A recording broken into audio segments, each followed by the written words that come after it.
Hello everyone, আমি আবার তোমাদের সাথে একটা ছোট্ট মিনি ব্লগ শেয়ার করতে চলে এলাম। আজকে হঠাৎ করেই দিদির সাথে একটু বেরিয়ে পড়েছিলাম। অনেক দিন পর একটু ঘোরাঘুরি আর খাওয়া দাওয়ার একটা ছোট্ট প্ল্যান হয়ে গেল।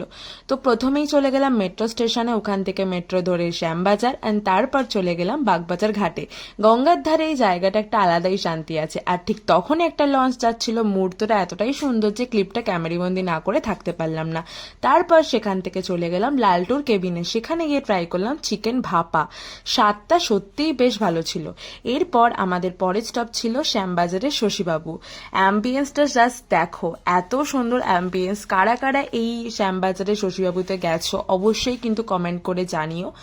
অ্যাম্বিয়েন্সটা এনজয় করতে করতে তারপর আমরা অর্ডার দিলাম ফ্রাইড মোমো। আর সত্যি বলতে গেলে ফ্রাইড মোমোটা খেতে খুবই ভালো ছিল আর টেস্টও অসাধারণ ছিল। তারপর নিলাম চিকেন ললিপপ আর খাওয়ার শেষে একটা ঠান্ডা ঠান্ডা কোল্ড কফি তো থাকবেই। সব শেষে নিলাম ফ্রাইড রাইস আর চিলি চিকেন। সব পুরো দিনের খাবারের জার্নিটা বেশ জমে গিয়েছিল। তারপর অনেক গল্প আর সুন্দর কিছু মুহূর্ত নিয়ে বাড়ির পথে রওনা দিলাম। তো আজকের জন্য এটুকুই, টাটা।